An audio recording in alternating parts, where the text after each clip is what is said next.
안녕하십니까. 저는 오늘 토론회의 사회를 맡아보게 된 노동권익과 노동권익보호 팀장입니다. 안녕하세요. 인사드립니다. 이영주 의원님의 오늘 토론회의 취지와 인사 말씀을 시작으로 본격적인 토론회를 시작하도록 하겠습니다. 네, 안녕하세요. 소개받은 이영주 의원입니다. 제가 하반기에 또 보건복지위에 소속이 됐는데 마침 이게 이제 경제노동위원회와 보건복지위가 함께 풀어나갈 문제가 아닌가 싶어서 오늘 토론회는 이렇게 두 개의 과와 이렇게 준비하게 됐습니다. 우리 경기도가 장애인 어떤 고용 정책에 있어서 아주 모범적인 그런 모습들을 좀 주도해 나갔으면 좋겠다라는 생각을 가지고 있고요. 두 번째는 형식적인 제도의 형식적인 적용이 아니라 정말 장애인들이 일할 수 있는 그런 공간들을 더 많이 열어주고 하나의 우리 사회 구성원으로서 전혀 우리가 특별히 무슨 뭔가를 베풀어야 되는 대상이 아니라 실제 이 우리 사회에서 일을 하고 또 모든 사회적인 활동이 함께하는 구성원이라고 하는 생각들이 우리 경기도를 중심으로 해서 퍼져나갔으면 좋겠다라는 생각을 가지고 있습니다. 그런 좋은 방안들을 오늘 말씀해 주실 것 같고요. 곧바로 발표를 좀 시작하겠습니다. 우리 숭실대학교 사회복지대학원의 정부훈 교수님인데요. 아마 관련된 논문도 굉장히 많이 쓰시고 또 현장 밀착형 연구자이자 또 교수님으로 명성이 자자하신 분입니다. 확실하게 오늘 우리 경기도가 어떤 부분에 초점을 맞춰서 장애인 고용 정책을 펴야 되는지 이런 좀 좋은 말씀 부탁드리겠습니다. 제가 얼마 전에 그 장애인 재활협회 조드림 프로젝트라는 곳에 심사위원으로 제가 한 몇 년간 근무를 했었습니다. 그때 이제 아이들한테 장애를 가지고 있는 또 장애를 가지고 있는 가정에서 꿈을 두 드림이에요. 그러니까 꿈을 꿔라 이거 이런 건데 지원서를 내면 그거를 이제 보고 그 학생이 이제 자기 꿈을 펼칠 수 있도록 지원해주는 사업인데 제일 많이 올라오는 게 뭐냐 그랬더니 뭐 학업을 하기 위해서 공부하는 학생들도 많았는데 체육활동이라든지 또는 성악가나 또는 이렇게 그 악기를 다루는 이런 거에 주로 레슨을 좀 받아서 향후에 이제 자기가 취업을 할 수 있는 것에 좀 나아갔으면 좋겠다라고 하는 것이 제일 많았던 그런 경험들이 있었습니다. 정말 어떻게 보면 그런 그러니까 학교에서의 생활도 중요하지만 그 이후의 삶 속에서 어떻게 살아갈 것인가에 대한 고민들 대단히 중요한 부분들이고요. 그럼 세상의 장애인 복지는 뭐냐라고 얘기를 했을 때 저는 8시간 나름대로 근무하고 또는 자기 나름대로 최선의 노력을 하면 기본적인 생계를 꾸려나갈 수 있는 이런 조건들을 마련해 나가는 것이 대단히 중요하다. 이 부분이 가장 중요한 부분들인데 우리나라가 신자유주의 정책을 표방하고 이러다 보니까 너무 과도한 경쟁 일변도의 그런 경제 구조에 놓여지게 된 거죠. 그러다 보니까 자꾸 생산성, 효율성 이것만을 강조하다 보니까 여러 가지 부분에서 어려움을 호소하고 있는 것이 또 현실이기도 합니다. 그래서 법제도가 초기에 이제 만들어지면서 점차적으로 이제 제도화가 되고 있지만 정비가 되고 있지만 여전히 현실에서는 부족한 것이 사실이다. 지금 1차, 2차, 3차까지 정책들이 마련이 됐는데 5차 장애인 정책 종합계획이 2018년부터 2022년까지 지금 진행 과정 속에 있습니다. 근데 그 진행 과정 속에서 논의되어지고 있는 내용들은 뭐냐면 지역사회 일원으로서 독립적인 생활을 할 수 있도록 하는 것이 가장 중요한 목표라는 거예요. 근데 이 독립적인 생활을 할 수 있는 것은 뭐냐? 아까 전에 말씀드린 것처럼 일자리가 대단히 중요한 요소이기 때문에 그 부분이 빠지면은 정말 안고 없는 찐빵이 될 수밖에 없는 상황인 거죠. 그 부분에 대해서 어떻게 접근할 것이냐. 그리고 또 현 정부가 계속해서 지금 강조하고 있는 것이 포용적 복지국가. 2019년도 예산안은 함께 잘 사는 나라를 만드는 예산입니다. 포용국가를 향한 중요한 첫걸음이 될 것입니다. 그다음에 장애인이 자립생활이 이루어지는 포용사회 이런 것들을 계속해서 모토로 내고 있다는 거예요. 포용사회를 위한 사회서비스 핵심 계획의 주요 내용을 말씀드리겠습니다. 단순히 이거는 뭐 우리가 필요로 해서 요구되어지는 것이 아니라 국가 차원에서도 지금 이 부분이 가장 중요하다. 일자리라고 하는 부분이 대단히 중요하다라고 얘기하고 있고요. 최근에 이제 여러분 경기도에서 주도적으로 하고 있는 기본소득 같은 경우에도 특별히 일하지 않아도 기본적으로 소득을 보장해주겠다고 하는, 그러니까 말하자면 이거는 기회 평등, 조건의 평등뿐만이 아니라 결과까지도 평등한 사회를 만들려고 하는 노력을 시도하고 있는 이 즈음에 일하려고 하는 의지를 가지고 있는 장애인에게 제대로 된 일자리를 제공해 줘야 되는 것은 더 당연한, 더 필요로 하는 부분들이다. 그러니까 앞부분은 이 당위성에 대한 내용들 여러분하고 같이 논의를 해봤고요. 장애인 의무고용제도는 의무고용 일자리 확대 맞죠? 그리고 장애인의 직업 능력 개발 및 취업 지원 등을 통해서 고용 기회를 확대시켜 나가도록 하는 나름대로 국가적인 조치이죠. 그래서 지금은 3.4% 정도의 비율을 어느 정도 지키고 있는지 조사를 해봤는데요. 최근 자료에 의하면 실질적으로 벌금으로 대처하는, 부가금으로 대처하는 기관들이 훨씬 더 많이 있다. 논란이 되고 있는 것 중에 또 하나는 뭐냐면 공공기관, 특히 보건복지부 산하의 기관마저도 의무고용을 하지 않아서 부담금을 내고 있는데 그 돈이 기업 같은 경우에야 자기의 수익의 일부를 내는 거기 때문에 그렇다 치더라도 이 부담금 자체도 또 뭐냐면 세금으로 또 부담금을 내야 되는 이런 정말 어처구니 없는 그런 현실들을 드러내고 있다라고 하는 부분인 겁니다. 이 부분은 상당히 좀 논란이 될 수 있는 부분이기 때문에 그래서 공공기관에서는 당연히 의무고용 부분들에 대한 실천이 중요한 부분들이 될 수 있겠고요. 상시 50명 이상의 근로자를 고용하는 사업주는 의무고용을 지켜야 되는데 실제적으로는 100명 이상일 때만 벌금을 부여하는 형태를 부가금을 부과하는 형태를 지금 취하고 있다.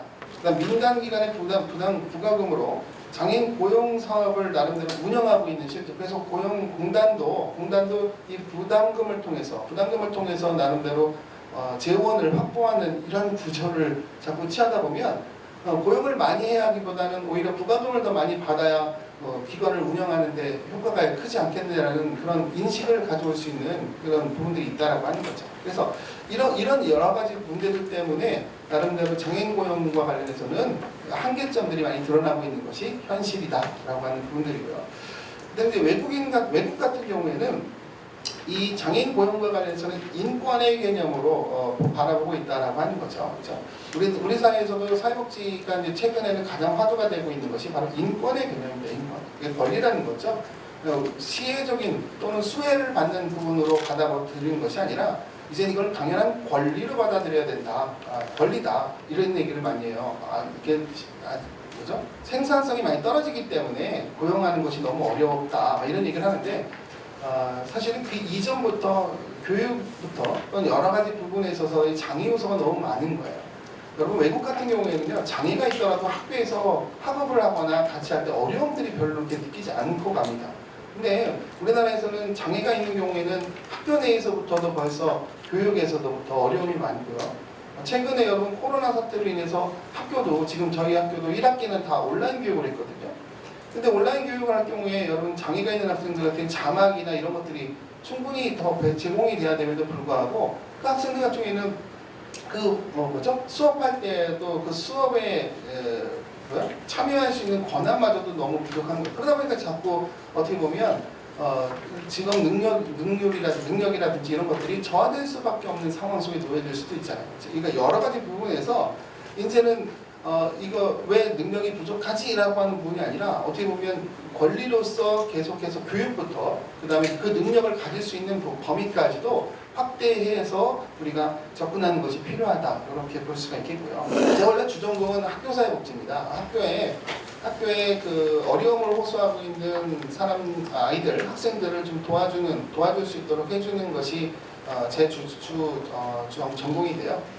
미국에서 1975년도에 장애아 교육법이 통과가 되면서 학교마다 사회복지사들이 배치될 수 있도록 이런 정책이 마련됐어요. 장애 아이들이 학교에 진입하는 것부터 어렵고 학교에 들어와서도 거기에서 적응하면서 풀어나가는 것도 어렵고 졸업까지 가는 것도 어렵고 졸업한 이후에 일자리로 가는 것이 너무 어려운데 그 단계 요소마다 정말 필요한 지원과 정책이 없으면 다음 단계로 넘어가는 것이 어려운 거예요. 장애인 고용법이 시행된 지 벌써 30년이 지나고 있는데 그래서 의무 고용 이행률도 많이 높아졌는데 여전히 이런 지켜지지 않는 부분들이 있다라고 하는 거죠. 근데 보면 준수하지 않았을 때 납부하는 고용부담금 현황을 보면 민간 기업에서 들어오는 게 4천억이 넘어요. 4천억. 그죠? 그래서 고용공단에서 이걸 가지고 이제 나름대로 이걸 예산 편성해서 사용할 수 있는 구조로 간다는 거죠.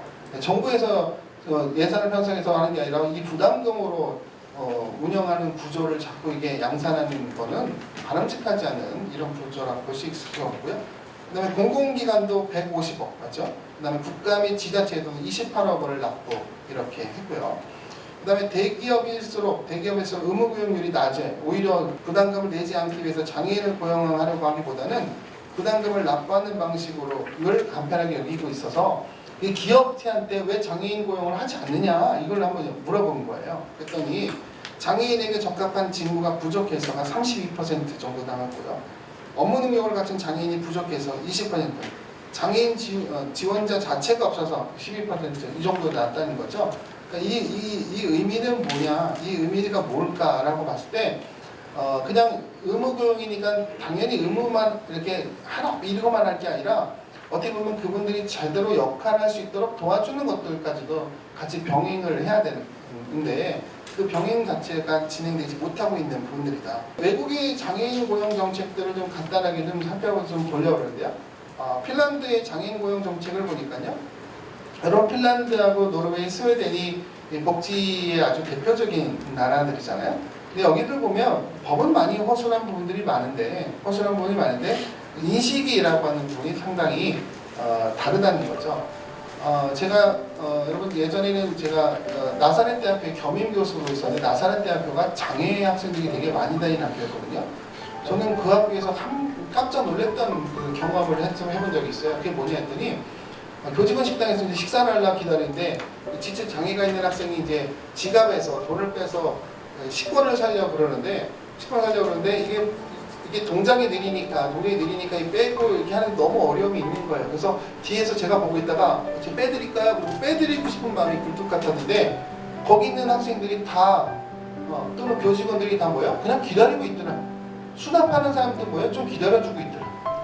본인이 그걸 빼서 그 다음에 또 이게 서로 주고받을 수 있는 기회들을 좀 기다려주는 그러니까 지금 너무 기다려주지 못하는 어떤 사회적 인식이 오히려 이런 어려움들을 만들고 있는 거 아닌가 이런 생각도 해봤고요. 그러니까 사회 곳곳에서 인식이라고 하는 부분, 그러니까 전반적으로 이건 당연한 거야라고 하는 인식 자체가 너무나 부족한 것이 너무 많다는 거죠. 자, 어쨌든 간에 왜 이 말씀드를 했냐면 이 핀란드 같은 경우에는 나름 엉성한 것 같지만 나름대로 국민 자체가 이 복지인식이라고 하는 것이 너무나 잘 돼 있기 때문에 그걸 받아들일 수 있는 마음들이 돼 있는 거예요. 그래서 보니까 장애인 고용률이 54%인 거예요. 54%. 그 다음에 실업률도 자꾸 감소하고 있고요. 그 다음에 국가가 자꾸 국가 주도형으로 가는 게 아니라 60개 민간 직업재활센터에서 직업재활 서비스를 제공해주고 있다는 거죠. 그 다음에 장애인이 혹시라도 직업을 찾지 못하면 연금을 통해서도 지원해준다. 그러니까 말하면 기본소득인 거죠. 그렇죠? 어떤 상황이 됐건 간에 여러분 단순히 직업이라고 하는 것이 돈벌이만이 있는 것이 아니라 어떻게 보면 자기의 삶에 어떤 의미들을 부여해 줄 수 있는 부분인 거잖아요. 그러니까 자꾸 이걸 얼마나 했느냐, 어떤 것들을 끌어냈느냐 여기 자꾸 초점을 맞추는 그런 인식으로 가다 보면 이 의무고용 제도는 영원히 우리에게서는 풀 수 없는 해법으로 갈 수밖에 없다. 이런 말씀을 드릴 수 있고요.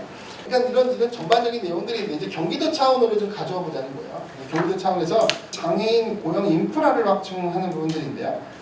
취업 기관을 다양화하고 이제 그래서 너무 지금까지는 단순한 일을 중심으로 해서 정말 그리고 또 거기서 자꾸 산출물을 만들어내는 이런 부분에 초점을 뒀다면 그게 아니라 그걸 통해서 다양한 사람들이 행복감을 누릴 수 있는 그래서 문화적인 거 또 체육활동 이런 여러 가지 것들을 통해서도 좀 더 확대해 나가는 것들도 필요하지 않겠느냐. 그래서 실질적인 장애인 고용 촉진을 위해서 시범 사업들을 좀 시도적으로 하자. 만약에 안 된 여기 정부 차원에서 어렵다면 모금회라든지 이런 것들을 통해서 이 시범 사업을 한번 운영을 한번 해볼 수 있도록 초기에는 아마 공공자원을 넣기에는 너무 어려움이 있을 수도 있어서 민간 또는 공공의 성금을 통해서 이루어진 부분들을 또는 우리 지역에 있는 기업들이 지정기탁이라고 하는 걸 통해서 좀 운영을 하거든요. 그래서 그런 것들을 통해서 좀 시범 사업을 좀 운영해보자.